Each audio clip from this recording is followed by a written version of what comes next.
É o nome certo, 8 letras. Dib Lutfi. E como é que você define a sua profissão? Você é fotógrafo, é câmera?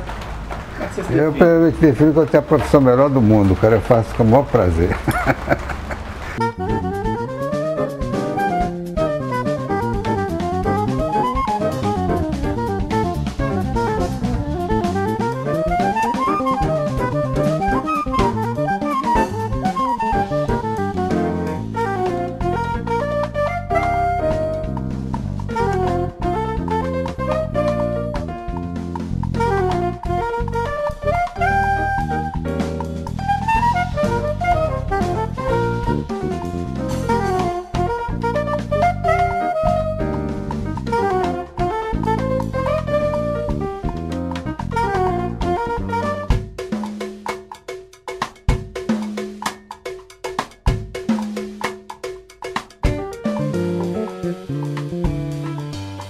O Dib, quando chegou ao cinema brasileiro, ele veio com uma aura de mistério. Todo mundo disse assim, apareceu um cara que faz umas coisas extraordinárias com a câmera. Ele não era bem um ser humano, era uma mistura de um ser humano com um objeto desconhecido. Ele pegou logo o apelido de tripé libanês. Essas atribuições miraculosas, ao mesmo tempo que eram também verdadeiras, mas foram criando uma atmosfera hiperrealista, se pode dizer assim. Ele passou a ser sempre visto como uma coisa capaz de resolver qualquer problema.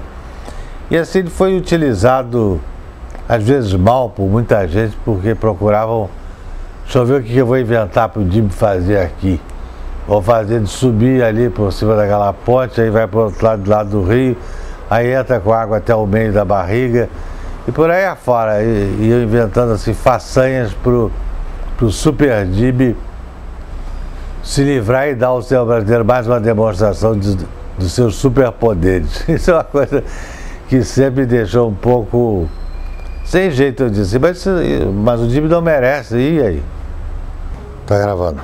Bem, a gente parou porque a luz foi embora, porque de repente eu resolvi fazer umas observações sobre os superpoderes do Dib e a luz foi embora. Acontecem coisas assim. O Dib é acompanhado por os mitos todos da cinematografia. A luz é um deles. Porque ele sempre tratou a luz com muito carinho e muito cuidado. O Dib é das pessoas que me trazem melhores recordações do cinema. E até hoje ele é absolutamente igual, né? Ele tem a mesma maneira de rir, mesma descontração que tinha nos primeiros filmes que fizemos juntos, né?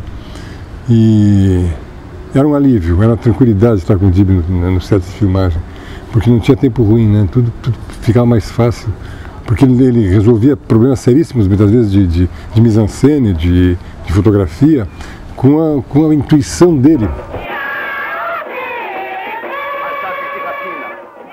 A capacidade, a qualidade dele como câmera e como fotógrafo acabava criando para a gente um dado novo na mise-en-scène, na encenação e até na decupagem do filme. Se você sabia que ia contar com o Dib, você já podia imaginar que determinados tipos de cenas que você poderia filmar de uma maneira, você aqui já teria uma alternativa, porque era o Dib que estava fazendo câmera.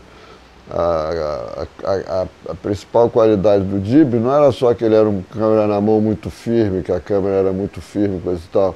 É que também havia invenção no que ele fazia, né? Havia também, não só os enquadramentos eram convenientes ao que o filme estava dizendo, como havia muita invenção, sugestão que ele dava e assim, a facilidade que ele criava para você fazer certas coisas que sem ele não seriam possíveis ser feitas. No caso dos Herdeiros, por exemplo, eu fiz o filme, a ideia do filme era fazer um filme que fosse muito filmado frontalmente, uma coisa quase teatral, uma elaboração teatral da história brasileira, uma reprodução quase que desdramatizada da história brasileira, e que eu precisava de uma câmera frontal, quieta, que não fosse muito agitada, e que o Dib fez maravilhosamente bem.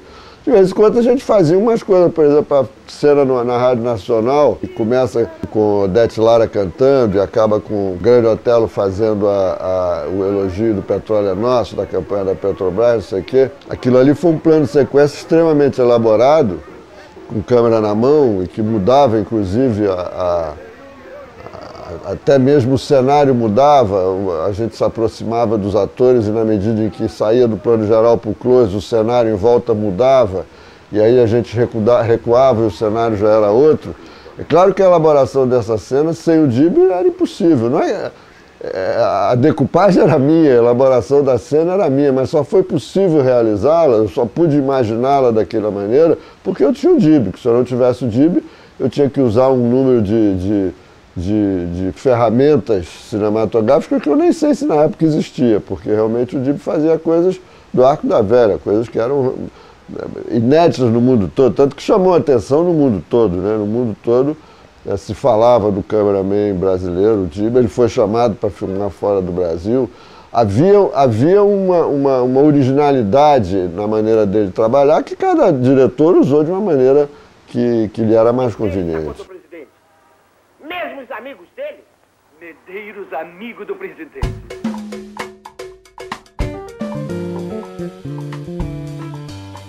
Você perguntou para... Expliquei como é que é, não dá para explicar. É pegar e fazer.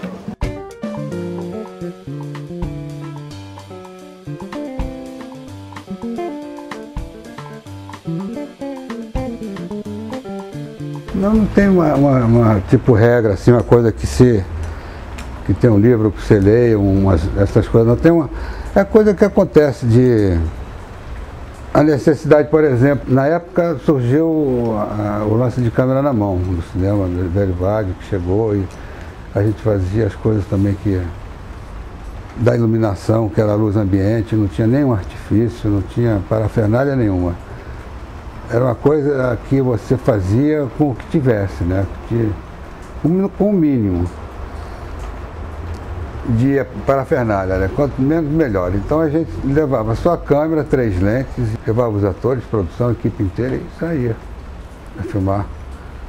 E aí o negócio da câmera na mão surgiu de que eu peguei a câmera, com a prática que eu tinha da televisão, de enquadramento, de foco e tal, sabia manejar, mas nunca tinha pego na mão, mas por alguma graça divina, sei lá, uma coisa que a câmera na mão ficou boa. Não foi nenhuma regra de eu ter que ensinar. Eu peguei e a vontade de fazer, e a necessidade de fazer, e a coisa, eu acho que ajudou a sair o que sai, né?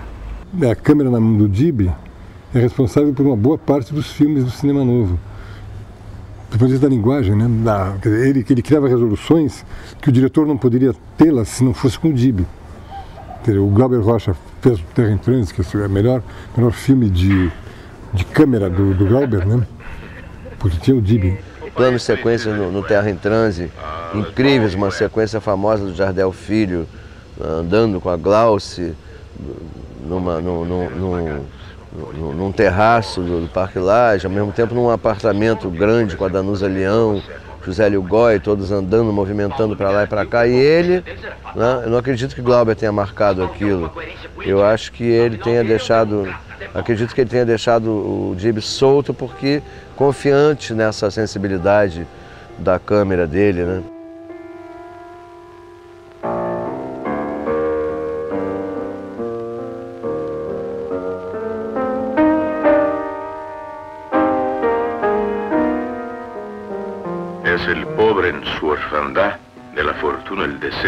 Eu conheci o Dib quando eu era assistente de direção do Nelson Pereira dos Santos, no final dos anos 60, né?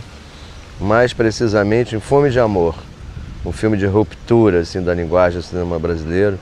E o Dib foi um dos principais responsáveis por essa, digamos, modernidade formal do filme, né? O Nelson inventava planos absolutamente inusitados e o Dib realizava e sugeria, né? Tem um famoso plano sequência em Nova York, que a câmera sai de dentro de um carro e entra por uma loja, acompanhando os atores, depois continua no meio da rua, acompanhando o Arduino Colaçante. É impressionante a harmonia do plano, a harmonia da câmera que acompanha aqueles atores. E não é só o problema de manter o enquadramento, é a ousadia de mantendo o enquadramento, mas também não se limitar a esse tipo de cuidado, mas ao contrário, ousar e fazer desse enquadramento um movimento harmônico e incessantemente volátil, né? Quer dizer, uma coisa que poucos câmeras faziam e fazem até hoje, né?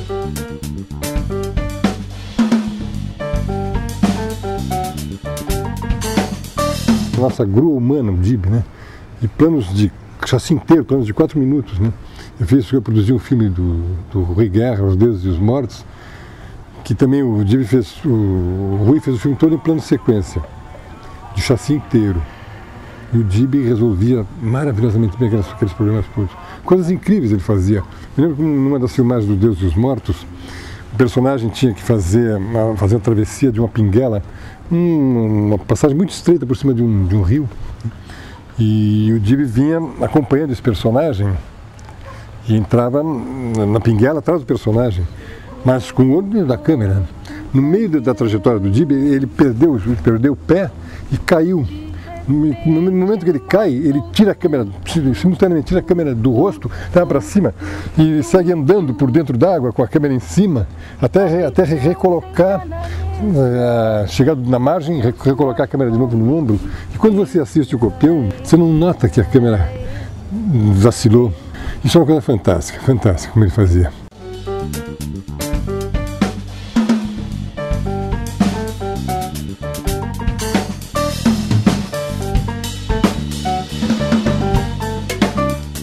Quando eu fui trabalhar nos Deuses e os Mortos, eu estava querendo justamente umas qualidades do diretor de fotografia que respondiam bem às condições técnicas e aos pressupostos estéticos daquele momento, que era uma capacidade de trabalhar com poucos instrumentos, com pouco material, uma capacidade de improvisar muito, tanto no nível da iluminação quanto no nível de câmera, porque eram decoupagens que não eram nada marcadas, eram todas improvisadas, e uma rapidez de execução, porque eram filmes que eram feitos em poucas semanas. Essas condições, que eram condições históricas, que eram os pressupostos básicos, digamos, do que foi o cinema novo, quer dizer, meios de produção reduzidos, agilidade de produção, equipes pequenas, improvisação, uma conceituação estética completamente fora dos padrões habituais, acrescidos de certos fundamentos estéticos e políticos. O DIB respondia perfeitamente a esses postulados.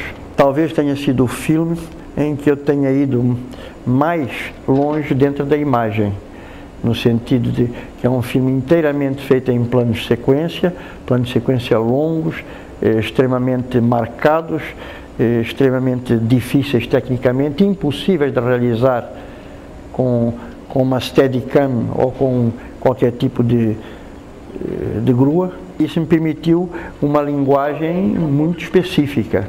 Eu me lembro, quando eu estava mixando Os Deuses e os Mortos, um americano pediu para ver uma mixagem lá, era um americano da embaixada, não sei o que e tal. Eu digo, tá bom, deixa ver, não tem problema nenhum. Ele viu e quando acabou de ver uma parte, disse, escuta, como é que foi feito esse plano? Que eu não estou vendo possibilidade de ser feito com nenhuma grua que eu conheço. Eu digo, não, porque essa é a nossa grua libanesa, que é a única que faz isso. Mas o DIB tinha essa capacidade extraordinária que, no lado da execução técnica, uma memória de imagem extraordinária. Eu digo isso porque quando eu marcava os planos dos Deuses e os Mortos, e eram planos longos, que às vezes até tinham que ser rebobinados, apertado negativo para dar mais uns segundinhos, planos de chassis de 5 minutos. E quando marcava aquilo, naquela altura não existia o video assistant, então era só a relação câmera e operador de câmera e diretor e câmera. Então eu fazia a marcação com o meu visor e um pouquinho com a câmera, mas a câmera para mim pesava muito, eu me sentia sempre desajeitado com a câmera, então eu fazia mais com o visor e depois marcava. E quando o DIB ia memorizando todo aquilo plano, uma vez que eu tinha marcado todo o plano, ia memorizando, e ele ia vendo com a câmera e tal. E quando a gente filmava uma vez, 2 vezes, até porque tínhamos pouco negativo, quando eu ia ver a projeção, era como se eu tivesse estado na câmera, não havia nenhuma surpresa. Não havia surpresa, era como se eu tivesse feito a câmera. Exatamente todos os pontos. E era dificílimo, porque havia marcações que eu me perdia. Quer dizer, às vezes numa marcação eu como diretor, a câmera para lá, eu tinha que ir para lá, e eu tinha que fugir da cena e ficava esperando o plano acabar, porque já não podia aparecer, porque não sabia quando é que a câmera ia me pegar. E o Dib tinha uma capacidade, uma memória fotográfica de fazer aquele plano, execução perfeita. Chamavam, então ela ia. E ficou por lá. E atenção, ouvintes, para esta nota. Nós fazíamos um cinema altamente revolucionário, altamente inovador, e a importância que o cinema novo teve, que agora ninguém vai botar dúvidas sobre a importância que o cinema novo teve para a história do cinema mundial, né, internacional. Então o Dib foi um personagem, um dos protagonistas desse movimento. Que a coisa ótima do cinema novo contribuiu para a história do cinema no mundo internacional é exatamente a ligação imensa que havia entre a parceria do autor do filme, que é o diretor, que é o autor de filme, com a parceria, quer dizer, com o diretor de fotografia, com o técnico de som, com o diretor de arte, com os maquinistas, com os eletricistas, que nós tínhamos uma ligação, uma parceria muito grande, muito democrática e muito grande. E o Dib foi um protagonista enorme, porque já que o slogan do Cinema Novo que eu coloquei, que Glauber Rocha usou tão bem, e no mundo inteiro, era exatamente a ideia da cabeça, que era o diretor, né? A ideia da cabeça, e a câmera na mão, que era o câmera. Então o câmera ganhou uma dimensão muito grande, tão grande que por causa da câmera na mão, por causa de câmeras como o Dib e Lutfi, os americanos começaram a inventar técnicas que era impossível fazer, ter uma câmera na mão como nós tínhamos. Então eles começaram a inventar Steadicam, vários equipamentos para segurar fixo e poder se movimentar como nós nos movimentávamos naquele tempo. Eu comecei fazendo filme com o Dib em 65, no momento que eu filmei quase clandestinamente, porque era menos de um ano depois da ditadura, do golpe militar. Eu filmei clandestinamente e usei 2 câmeras extraordinárias. Primeiro, Guido Kozelich, que estudou comigo na Itália, era um grande câmera, um grande diretor de fotografia, mas que ao começar o filme, ele começou a fazer, ele Dib, coisas extraordinárias, com a câmera na mão, que o meu filme todo, o desafio é um manifesto do cinema novo, é um manifesto do cinema de câmera na mão. Uma ideia na cabeça, porque não tinha nem roteiro direito, era um roteiro de algumas páginas.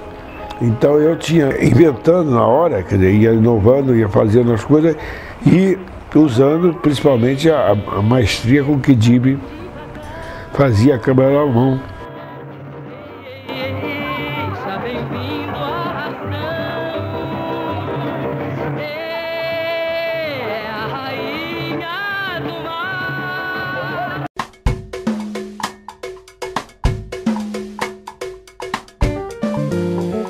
O diretor de fotografia na Inglaterra, até pouco tempo atrás, se chamava Lighting Director, diretor de luz, né?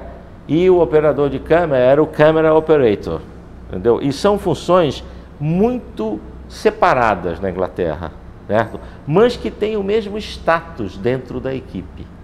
Nos Estados Unidos, as funções também são separadas, né? Nos Estados Unidos, por causa da estrutura sindical, né, muito presente o sindicato, é praticamente impossível um diretor de fotografia operar a câmera. É praticamente impossível. Já na cinematografia francesa, né, e na cinematografia brasileira, é muito comum o diretor de fotografia operar a câmera. Eu, em longa-metragem, trabalho com operador de câmera. Eu não gosto de operar câmera porque eu quero ficar mais atento ao todo da fotografia, né? A iluminação, ao movimento, a integração da minha luz com o movimento da câmera, né? Eu quero poder olhar também para o figurino na minha luz, eu quero olhar para a maquiagem. Então eu prefiro, quando estou fazendo um longa-metragem, eu prefiro ter um operador de câmera. Mas no documentário, que é um gênero que eu adoro, né, e faço sempre, eu opero a câmera, lógico. O documentário é o momento, entendeu? Você tem que estar ali ligado para não perder nada. Então você vai operar a câmera. É muito de personalidade. O Dib, como é um excepcional câmera, ele dificilmente vai abrir mão de fazer câmera. Inclusive até hoje, recentemente, ele fez só câmera. No filme do Maurício Capovilla, no Armada, fez-se a dupla de ouro, que era Mário Carneiro na fotografia e Dib Luft na câmera, né? É um filme que tem essa maravilhosa combinação que já tinha existido no filme do Domingos de Oliveira. Inclusive os dois fotografam, né? O Dib fotografou um pedaço do filme e o Mário Carneiro fotografou outro, né? Então o Dib é um grande câmera e um grande fotógrafo. Ele tem as duas coisas muito integradas, é muito integrado na personalidade profissional dele, as duas coisas. Mas desde o filme de Domingos de Oliveira, depois de eu ter feito Todas as Mulheres do Mundo, que eu fiz sozinho, o Domingos me chamou para fazer uma câmera, que o Dib já tinha começado. Mas o fato é que o Edu Coração de Ouro, ele começou e eu acabei. E de fato você não sabe aonde é que começa, aonde é que entra o outro, porque juntou de uma maneira perfeita. Eu, impressionado com esse fenômeno, porque não é muito fácil você fazer um filme com dois fotógrafos e você não saber o que foi feito por um e o que foi feito pelo outro. Eu agora, sempre que posso, e há uma hipótese de alguém fazer a câmera, eu tento o Dib, porque eu fico com uma tal tranquilidade. Às vezes eu sou surpreendido para mais, ele fez melhor do que eu imaginava. Eu tenho uma frase minha que ficou conhecida no meio, de quando entrar o gerador eu saio, detesto coisas pesadas que atrapalham o filme, e só encontrei a compreensão disso no Dib, que não tem nada a perder, que é um homem consagrado pela história, né? E que é uma pessoa, uma figura humana formidável, você entende, que sabe penetrar no mundo do diretor e traduzi-lo. Eu não encontrei sem ninguém, entende? Os fotógrafos são extremamente egocentrados, é a ditadura da técnica.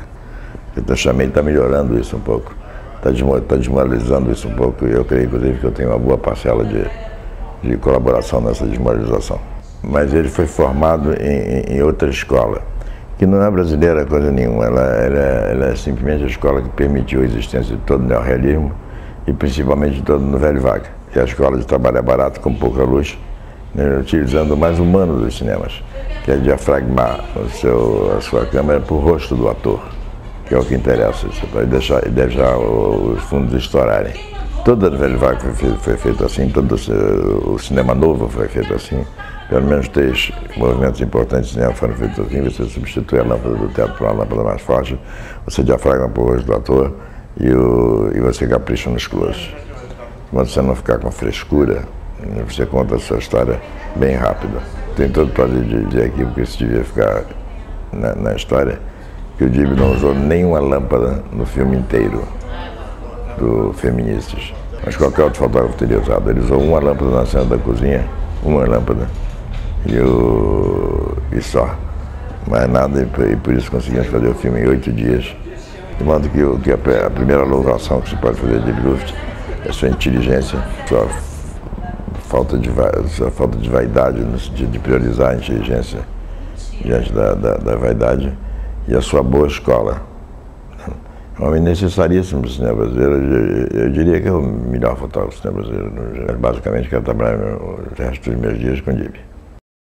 O primeiro encontro realmente que eu tive com o Dib foi para fazer o Jogo da Vida. Eu chamei o Dib para fazer a câmera e a fotografia, em função também de tudo que eu já tinha acompanhado em relação ao trabalho dele. Tinha uma admiração, tenho até hoje uma admiração muito grande pelo trabalho do Dib. O Jogo da Vida era um filme é um filme complicado para ser realizado, porque ele se passa toda a noite em São Paulo. É uma noite durante uma peregrinação de 3 personagens, todo o filme é noturno. Então ele tem 5 minutos durante o dia e o resto, 1h40, 1h30 minutos se passa durante a noite. E feito em condições de não poder ser iluminada, uma cidade que tem que ter a sua própria luz. Não posso iluminar uma Avenida São João, e nem espaços que são normalmente, que têm a sua própria luz. Então o DIB trabalhou realmente com uma precisão incrível na iluminação dos locais. Então nós estudamos, por exemplo, de que maneira iluminar as salas de jogo de sinuca. A gente sabe normalmente que as sinucas, elas têm uma iluminação só da mesa. Quer dizer, é a mesa que fica iluminada. O espaço em torno fica sempre na penumbra. O DIB fez uma substituição, ele iluminou basicamente todos os interiores das sinucas com fotofluxo. E nós trabalhamos dentro desse clima, quer dizer, os atores aparecem iluminados na medida em que se abaixam para jogar. E o filme todo foi feito dentro desse clima de aproveitamento da luz natural da cidade. E ficou realmente uma fotografia excepcional, porque dá o clima justamente do drama e dá o clima da história. O outro lado dessa história é realmente sua habilidade. Nós tínhamos sequências, uma delas pelo menos, onde eu não queria que houvesse um corte. Eu queria que houvesse a jogada, todo um processo de uma partida sem um corte. É uma sequência de 7 minutos, 8 minutos, quer dizer que rodou-se um chassi inteiro, de negativo, 35 milímetros, com uma partida onde o jogador não erra e a câmera acompanha esse jogo em todas as partes e todos os lados da mesa. Fizemos um ensaio, depois rodamos 8 vezes essa sequência. Essa sequência levou para ser filmada mais ou menos 4 horas, 5 horas de trabalho. A câmera sempre está na contrapartida do ator e procurando sempre a caçapa. A câmera está sempre antecipando a jogada. Então, só por essa sequência e pelos outros momentos em que o DIB, através da utilização da câmera na mão, foi capaz de fazer com que esse filme fosse assim, tão bem realizado. E principalmente porque era um filme que dependia muito da câmera na mão, porque os personagens estão sempre andando e eles estão sempre em movimento, seja dentro da sinuca ou seja na rua.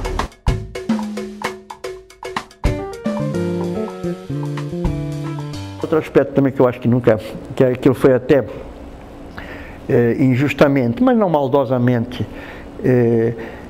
diminuído, é dizer que o DIB não era um grande diretor de fotografia, que era um grande câmera. Mas isso é natural, no sentido que era um câmera tão extraordinário, como não havia nenhum outro, ainda não há nenhum outro.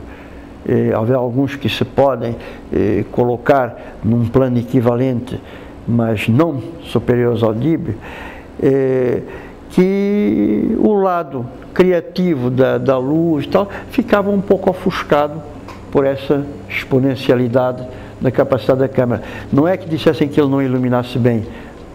Não se chamava o DIB para iluminar um filme que não fosse com a capacidade de câmera dele. E acho isso um pouco uma injustiça, porque ele é um grande iluminador. Inclusive, com essas soluções criativas de destelhar, de utilizar sistemas pobres, improvisados, rápidos, de iluminação, que era um postulado estético e político do cinema que nós estávamos fazendo naquela época, e que hoje ainda tem vigência. Quer dizer, não é que esteja passado, fechado numa época determinada. Eu acho que hoje, mais do que nunca, é preciso que o cinema, que quer ser um cinema criativo, obedeça a essas mesmas premissas de velocidade, equipes pequenas, para contrapor a essa pressão do que é chamada indústria hegemônica.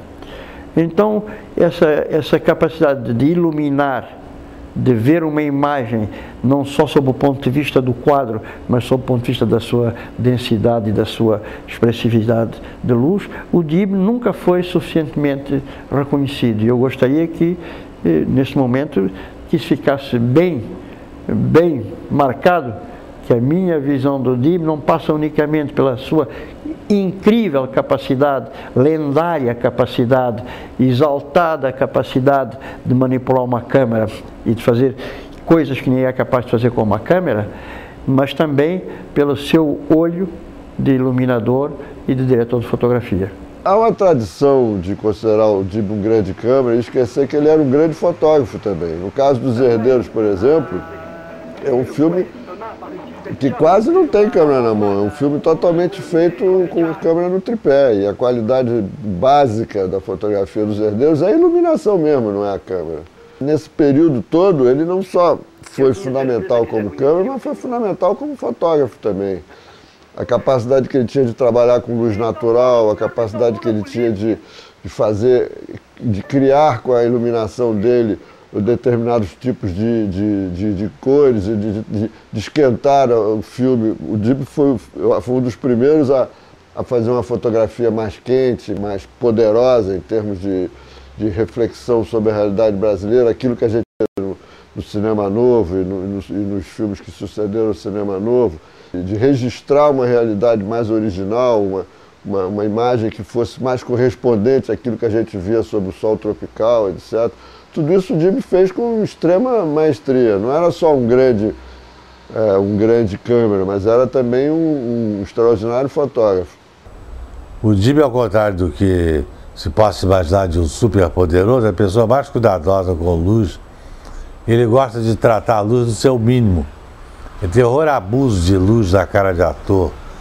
Gente que chega, bota logo 10 mil para começar a conversa. Atualmente seria bota um HMI de 12 quilos, mais não sei o que. Ele tem horror a isso, ele chega sempre com as luzinhas dele, vai se aproximando, vai chegando, ele vai cercando o assunto com suas luzes. Um grande diretor de fotografia, dos mais modernos, talvez depois do Luiz Carlos Barreto, com Vidas Secas, né? O DIB tenha inaugurado uma fotografia mais despojada, mais moderna e mais simples, né? Na sua própria realização. Eu me lembro que nesses filmes em Paraty, ele mandava destelhar as casas coloniais, tirar aquelas telhas todas e tal, era o mais trabalhoso. E depois ele forrava com um negócio, chamava linolene, que era uma coisa que faziam toalhas de mesa, assim, mas que dava um efeito de um filtro. Então ele estudava o horário do sol, né? Onde nascia o sol, qual eram os enquadramentos favoráveis e aquele tipo de luz que batia naquele determinado horário. Era tudo muito estudado. Apesar dele ousar o tempo inteiro experimentar e estar sempre propondo coisas novas com aquele sorriso dele, experimentava, ele ousava, ele não se... Hoje em dia você vê fotógrafos que enchem um ambiente pequeno com luz que não acaba mais e tal, né? Quer dizer, para se garantir. Usam inclusive essa expressão, não, isso é para garantir. Garantir o quê? Né? Quer dizer, eu acho que o ato da criação não tem que ter garantia nenhuma, senão não é criação. Perde a graça, perde o tesão, né? E o DIB sempre foi a pessoa da ousadia, não só na linguagem da câmera, mas principalmente também, né? Nessa fotografia despojada, enfim, absolutamente experimental, né?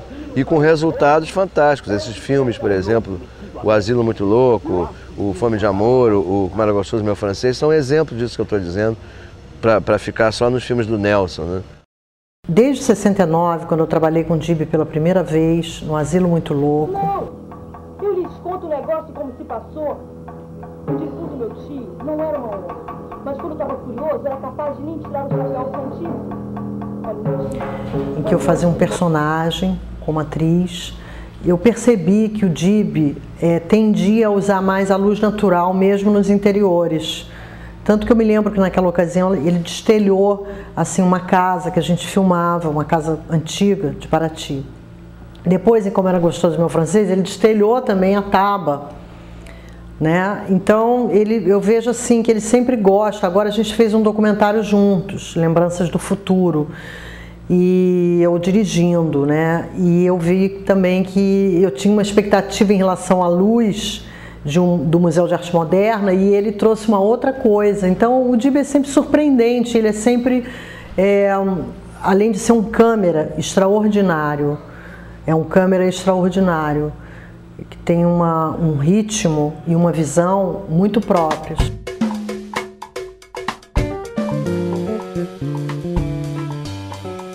Não tem como ficar de mau humor, cara, a não ser com alimentação e atraso na grana. Isso deixa todo mundo de mau humor.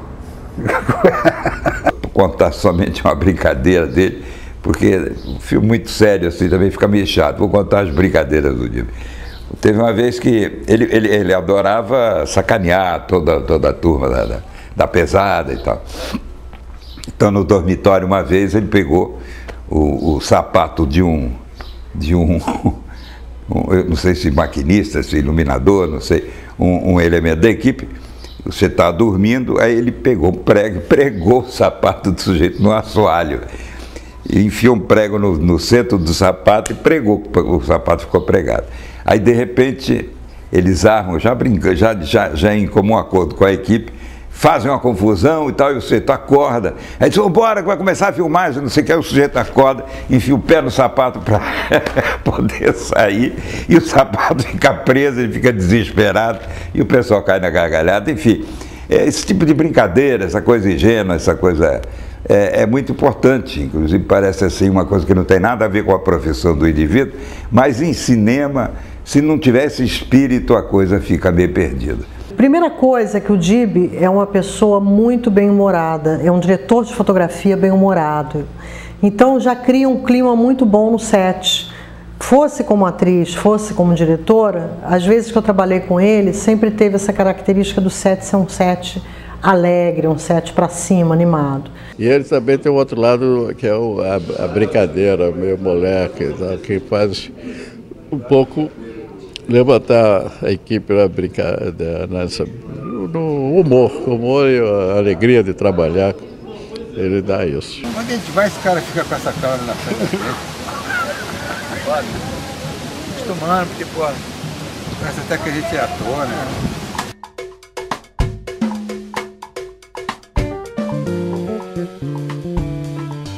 O Dib é o caçula da nossa família. Nós somos em 4 irmãos e descendentes de árabes. E a gente, o árabe tem uma coisa cultural que o mais velho, no caso da nossa família sou eu, fica um pouco com a responsabilidade da autoridade na casa. E uma vez eu botei uma máquina fotográfica na mão dele e disse, olha, tenta ver como é que você tira a fotografia, quem sabe, porque essa carreira é muito interessante, porque ela tem tudo que você precisa, que é estar na rua, estar na vida, fotografando aqui, fotografando ali, e de repente você pode gostar disso e fazer disso uma profissão. Na verdade, na fotografia naquela época não havia muita concorrência. Eu digo, de repente você até vai para fotografia de cinema, e eu já fazia, era ator de novelas e ator de televisão, e tinha já uma coisa meio armada para o Dib. Meu irmão era ator e cantor e tal, Sérgio Ricardo, desculpa. E aí ele me chamou para fazer, me aconselhava a fazer fotografia, que era muito bom e tal, porque ele trabalhava em televisão e tal. E soube que ia ter um curso de câmera lá. E eu trabalhava na TV Rio nessa época, aí perguntei lá a algumas pessoas como é que poderia ser para levar meu irmão lá para fazer um teste para a câmera, porque eu queria que ele passasse de fotografia para a câmera, para então, quem sabe no futuro, virar um fotógrafo de cinema.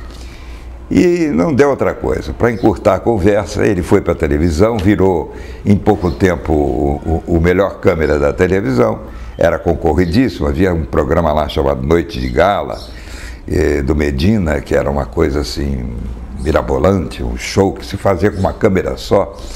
Aí eu comecei a fazer o meu primeiro filme, O Menino da Calça Branca, tinha contratado um fotógrafo, que não deu certo, e o Dib era assistente dele, porque porque eu levei o Dib para poder fazer um estágiozinho no cinema. Aí eu disse ao Dib, ó, Dib, você que vai fazer, você já faz fotografia, você já faz câmera, não custa nada você pegar uma câmera de cinema e fazer a fotografia do cinema. Ele disse, você tá louco que eu vou fazer um negócio desse? Tá? E pulou fora. Eu digo, não, vamos fazer um teste. Você vai fazer. Se não der certo, a gente vê no copião, no primeiro copião que sair. Se não tiver bom, desistimos de você, pegamos outra pessoa e você vai estudar, etc. Aí ele começou a fazer. Eu tinha um plano que era muito difícil de ser realizado, porque eu queria que o menino viesse diante da câmera, viesse correndo frente à câmera, virasse uma cambalhota e a câmera também viraria essa cambalhota com ele. E ele ficaria de cabeça para baixo, o garoto. Aí eu digo, poxa, como é que nós vamos fazer? Aí eu digo, vamos fazer o seguinte, a gente pegou 2 caixotes, 3 tabelas, né? E colocamos uma perna numa tabela e outra na outra, ficou um vão no meio das pernas, e ele com a câmera pegou o menino que vinha correndo, virava de cabeça para baixo aqui, e a câmera continuava pegando o menino de cabeça para baixo. Mas não é que deu certo, ele pegou e fez, não, disse, é comigo que eu vou fazer. E tinha uma mão boa, tinha um equilíbrio muito bom e acabou fazendo.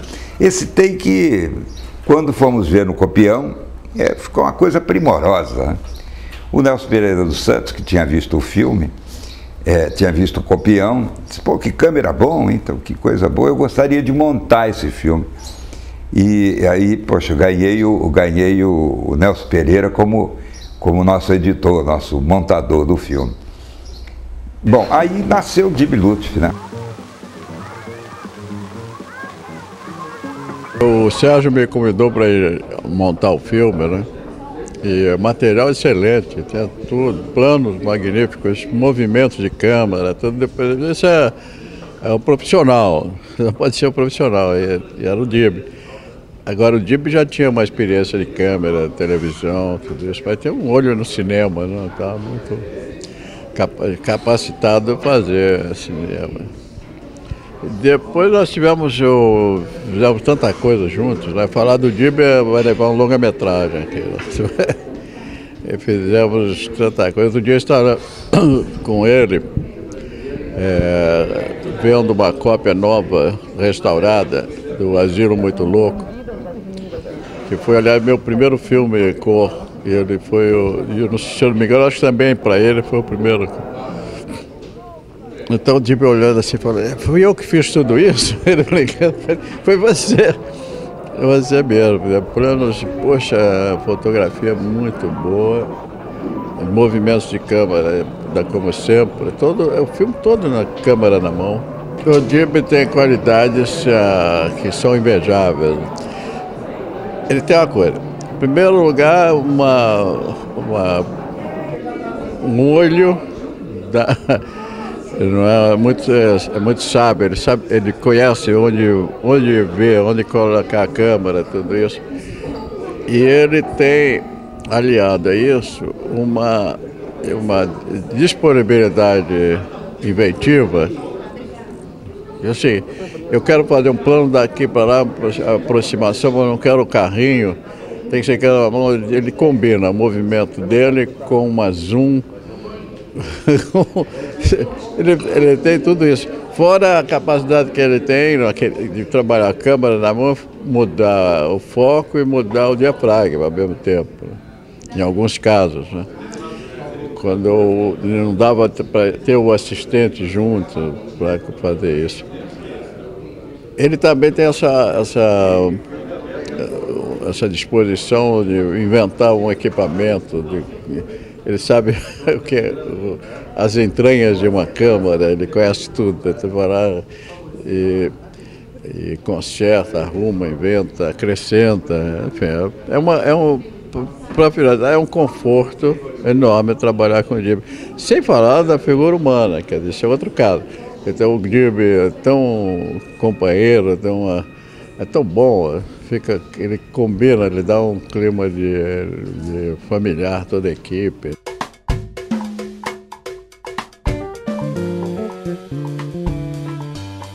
O Dib, hoje, além de continuar filmando, continuar fazendo longa-metragem, e de ter vários apelidos, ser o Steadicam humano, de ser um câmera extraordinário, absolutamente extraordinário, que se mantém com essa qualidade ainda e ser um belo fotógrafo.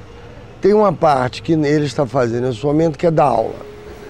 E passando de uma forma extremamente generosa o DIB, as aulas do DIB são, quer dizer, não só ele tem uma estrutura que ele prepara os alunos teoricamente sobre aquilo, como ele vai para a rua com os alunos, ele vai filmar com os alunos e repassa para os alunos um conhecimento extraordinário que ele tem do domínio da fotografia, do domínio da câmera. E esse é um papel inestimável que o DIB está prestando às novas gerações de cineastas, quer dizer, ao pessoal que vem por aí. E eu faço também com o maior prazer, porque eu aprendi assim. Então aí eu gosto de ensinar assim, como as coisas que eu aprendi na prática mesmo, fazendo. Quando a gente diz uma coisa que a pessoa não sabe e tal, e que fica agoniado, então você diz o que é, a pessoa, sabe, pega aquilo de uma maneira tão boa, né? E não esquece nunca.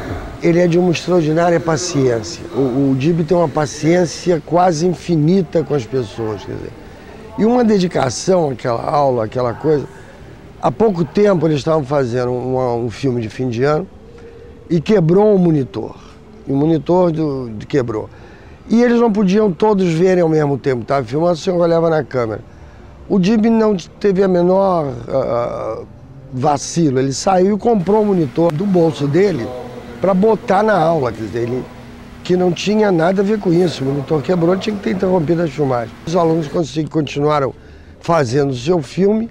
Essa generosidade do DIB. Você entrando, como o espectador que no momento de delírio ele pode pegar as asas e voar, sabe? O DIB é muito generoso, acho que generoso é a palavra que melhor explica. Ele genera, ele gera, ele dá.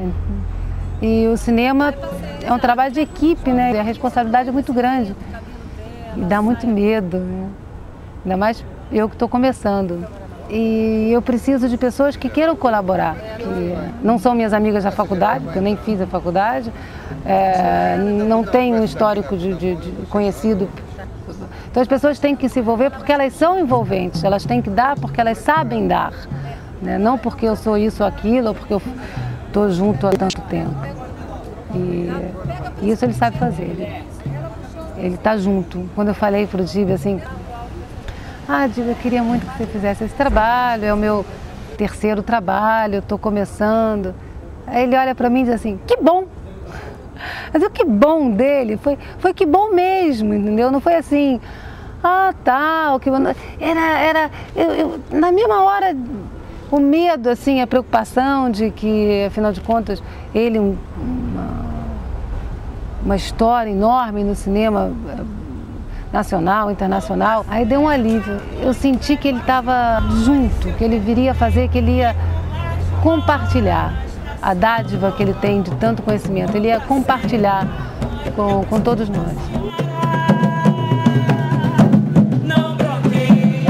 Eu tinha ganho um prêmiozinho de roteiro e tal, mas era uma coisa desse tamaninho, não dava para pagar ninguém, mal dava para rodar o filme, assim. E tinha que ser em cinema, porque eu ganhei lata, o prêmio foi meu material. E eu tinha acabado de conhecer o DIB, tinha 3 dias, ele olhou para mim e falou assim, poxa, eu posso fazer? Eu fiquei rindo, né? Lógico. Aí acabou que não rolou, uma semana antes ele teve um trabalho, entrou na faculdade, pegou uma coisa na TV, muito natural, não aconteceu. Só que aí, em vez de ser o câmera, ele virou inspiração, assim, que o filme é todo plano de sequência, todo meio que feito para ele, assim, já que eu tenho esse, já que eu posso, eu vou fazer, assim. Aí fiz meio para ele, e até hoje eu faço questão de manter, assim. Eu acho o DIB o verdadeiro cinema brasileiro, assim, porque é muito legal, acho que tem que ter milhões, tem que virar indústria, tem que ter tudo, mas não é ainda. Vai ser cinema brasileiro quando tiver uma camereta em cada cidade do país, em cada estado, tiver uma oficina, tiver gente para poder ensinar, para fazer, tiver técnico. E o DIB para mim é a tradução, assim, mais completa e cabal da coisa toda, que é isso. Vamos inventar uma traquitana, como ele diz, né? Vamos botar uma coisinha, uma lanterna no boné e grudar com fita crepe que vai dar super certo.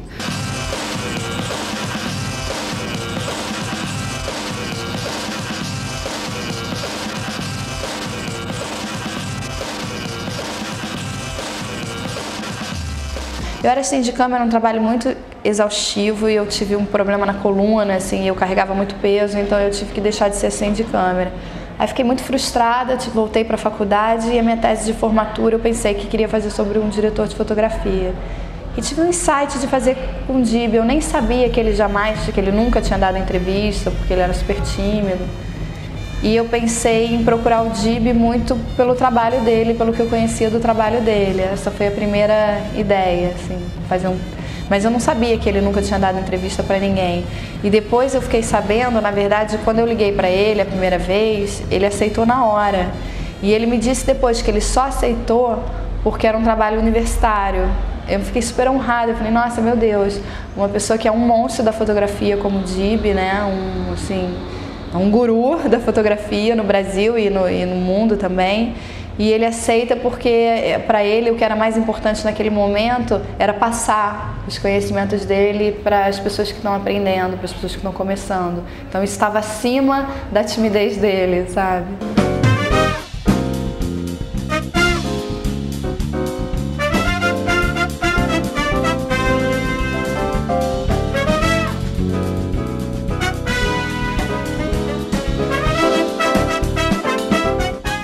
Todo esse trabalho que envolve imagem, enquadramento, iluminação, movimento de câmera, isso tudo me fascina, né? Eu faço o que pintar, assim, eu estando disponível, eu faço todas as coisas que do meio, porque dá uma satisfação, não é por fazer, porque tem que fazer, tem que trabalhar, é por prazer de estar participando de uma equipe de cinema, de vídeo, de mini DV, tudo. É o mesmo ambiente, é a mesma coisa. Se você for em qualquer lugar do mundo, cara, é tudo igual. A equipe se dá igualmente, você nem precisa falar direito, o cara já entende o que você está querendo fazer e ajuda e tal. Mas eu queria te agradecer por esse trabalho, ser escolhido por esse trabalho, porque é uma honra para mim estar participando dele. Quer dizer, é o maior prazer e fico contente com isso e orgulhoso, né? Mais um degrau na vida.